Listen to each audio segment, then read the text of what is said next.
सुनिए ये तमाम फायर ब्रांड नेता और किस अंदाज में इन्होंने अपनी अपनी बात रखी है। और वाकई पूरे देश के लिए अच्छा लम्हा था जब अविश्वास प्रस्ताव पर हमने दोनों ही पक्षों से धमाकेदार बल्लेबाजी देखी और देखा कि किस तरह से वो अपनी बात रख रहे हैं। अब आपको दिखाते हैं कि आज टीम एनडीए की तरफ से पीएम मोदी ने कौन कौन से शॉट्स खेले हैं। इंडिया, जहां विपक्षी गठबंधन पर उन्होंने प्रहार किया, बार बार किया, कहा यूपीए से घबराते थे क्योंकि यूपीए का ऐसा नाम बदनाम हुआ था कि अब इंडिया कह रहे हैं लेकिन माल वही पुराना है। राहुल गांधी पर उनके लॉन्चिंग को लेकर उन्होंने फिर कटाक्ष किया। कांग्रेस पार्टी पर जिन राज्यों से उन्हें हटा दिया गया है वहां पर वो बोलते रहे और गो कांग्रेस का नारा पीछे से लगता रहा। भारत माता पर जो बयान था राहुल गांधी का, उस पर भी उन्होंने जबरदस्त टारगेट किया। मणिपुर, विकास, तीसरी सबसे बड़ी अर्थव्यवस्था, 28 में फिर लाएंगे अविश्वास प्रस्ताव मेरे खिलाफ, परिवारवाद, जिसमें उन्होंने तमाम भारत के दिग्गज नेताओं का जिक्र करते हुए कहा कि वो सभी परिवारवाद के खिलाफ थे। लोहिया से लेकर उन्होंने तमाम नेताओं का जिक्र किया। प्रधानमंत्री ने आज लगभग हर मुद्दे को टच कर लिया। टाइम भी इतना था शशि जी, 2 घंटा 13 मिनट वो बोले, सब मुद्दों पर बोला और वो 5 स्टार स्पीकर्स भी आज के बहुत दिलचस्प रहे। आज अंजना, मैं जब प्रधानमंत्री बोल रहे थे और मैंने सुन रहा था तो आगे की एक कविता याद आ गई।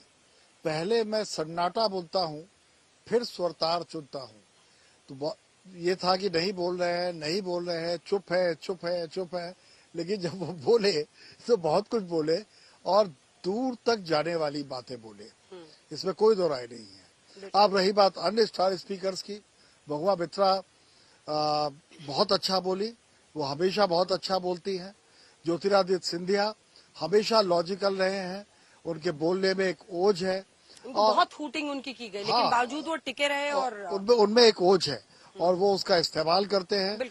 निर्मला सीतारमण हिंदी में बोली, हिंदी में थोड़ी दिक्कत होती है लेकिन उनका एक आज उनके चेहरे पर वो तनाव नहीं था। मैं अक्सर ये सोचता हूँ कि हमारी वित्त मंत्री इतनी नाराज क्यों रहती है। तो today he was not angry women, लेकिन आज उन्होंने घर के एक बहुत ही आनंद लेने वाले व्यक्ति की तरीके से आनंद लिया। पहले कहते थे गैस मिलेगी। वैसे there is nothing wrong in being an angry woman, लेकिन आगे बढ़ते हैं। आप सबका अपना तरीका है। आप इसमें अंजना कृपया किसी बात को न लाए, मेरा ये आशय नहीं है। बिल्कुल, आपने फाइनल मुकाबले के टॉप स्टार परफॉर्मेंस की बात देख ली, शशि शेखर जी को भी सुन लिया। ये जज क्या होगा, आपने भी इन भाषणों को सुन के कि कौन सा सबसे दमदार खिलाड़ी निकला। लेकिन अब आपको 3 दिवसीय अविश्वास जो पूरा मैच रहा है उसके सुपर सिक्सेस दिखाते हैं, सुपर शॉट्स दिखाते हैं।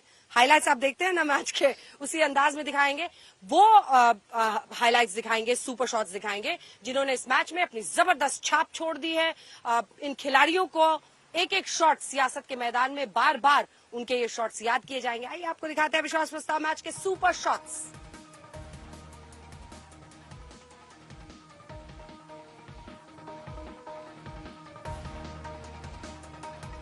इस मैच में कैप्टन मोदी के बाद सबसे तगड़ी बैटिंग अगर किसी ने की तो अमित शाह ने की। उनके सुपर शॉट्स देखकर आप भी जरूर तारीफ कर रहे होंगे। राहुल गांधी ने अविश्वास प्रस्ताव मैच के दूसरे दिन ताबड़तोड़ बैटिंग की, सीधे सरकार के पाले में जोरदार शॉट्स उन्होंने मारे। टीम एनडीए की तरफ से स्मृति ईरानी ने दमदार प्रदर्शन किया, सुपर शॉट खेला, वो भी देखने लायक रहा।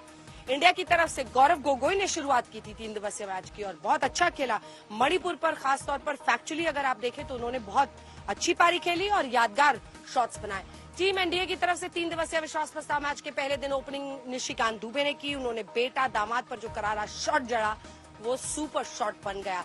टीम इंडिया की तरफ से जो सुप्रिया सुले है उन्होंने सुपर शॉट्स लगाए। सीधा मोदी सरकार पर खरीद फरोख्त का आरोप लगाकर वो एक सुपर शॉट जड़ा।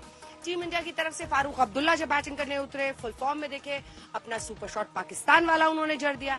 आइए आपको दिखाते हैं विश्वास प्रस्ताव के खिलाड़ियों के वो सुपर शॉट्स जिनको देखकर आप भी तालियां बजाएंगे।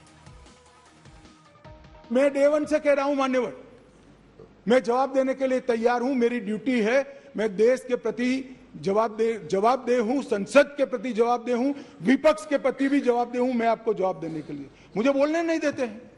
ये किस प्रकार का लोकतंत्र है मान्यवर? तो अब तो बोलने ही दोगे, अब तो बोलने ही दोगे दादा।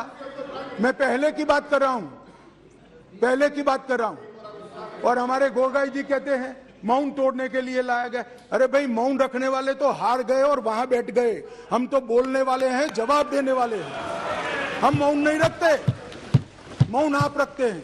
हमें कुछ नहीं छुपाना, हमारा कोई आदमी इसमें इन्वॉल्व नहीं है। मैं नाम बोलना नहीं चाहता, गृह मंत्रालय के रिकॉर्ड पर नेताओं के नाम है। सुनना है तो बता दूं, आप खड़े होकर कह दो बताओ तो मैं बता देता हूं। नाम सुनना है। रावण 2 लोगों की सुनता था, मेघनाथ और कुंभकर्ण। वैसे ही नरेंद्र मोदी 2 लोगों की सुनते हैं, अमित शाह और अडानी। लंका को रावण के अहंकार ने जलाया था। प्लीज माननीय सदस्य, आप संयमित बोले। आप ये सदन है, आप तरीके से बोलिए। माननीय राम सदस्य, ने रावण को नहीं मारा था, रावण के अहंकार ने रावण को मारा था। आप पूरे देश में केरोसिन फेंक रहे हो, पूरे देश में आप केरोसिन फेंक रहे हो। आपने मणिपुर में केरोसिन फेंकी और फिर चिंगारी लगा दी। अब आप हरियाणा में कर रहे हो, पूरे देश को आप जलाने में लगे हो। वे तब से अडानी अडानी कर रहे हैं, तो अब थोड़ा मैं भी बोल दूं। फोटो मेरे पास भी है। इतना ही खराब है तो जीजा जी उसके साथ क्या कर रहे हैं? तो निशिकांत जी सही कहा, किसी को सेट करो, किसी को भेंट करो। पूछना चाहती हूं, 1993 में मुंद्रा पोर्ट में कांग्रेस की सरकार ने अडानी को जगह दी। तब प्रधानमंत्री कौन थे? कांग्रेस के थे।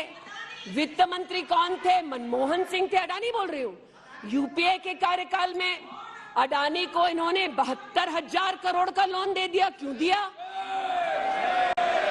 राजस्थान में 60,000 करोड़ से ज्यादा का समझौता कर लिया गहलोत जी के साथ। 20,000 एकड़ जमीन ले ली। क्यों किया? केरल में कांग्रेस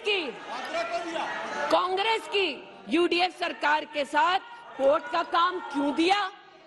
महाराष्ट्र में जब कांग्रेस के पास सत्ता थी तो फिर कांग्रेस ने अडानी को पोर्ट का काम क्यों दिया? बंगाल में हल्दिया पोर्ट का काम अडानी को क्यों दिया? छत्तीसगढ़ में कांग्रेस पार्टी ने अडानी को काम आदिवासियों ने मना किया, फिर भी क्यों दिया? हमने समाज में 2 वर्गों के बीच ऐसा बंटवारा, समाज के 2 वर्गों के बीच हृदय में इतना आक्रोश, इतना गुस्सा हमने पहले कभी नहीं देखा।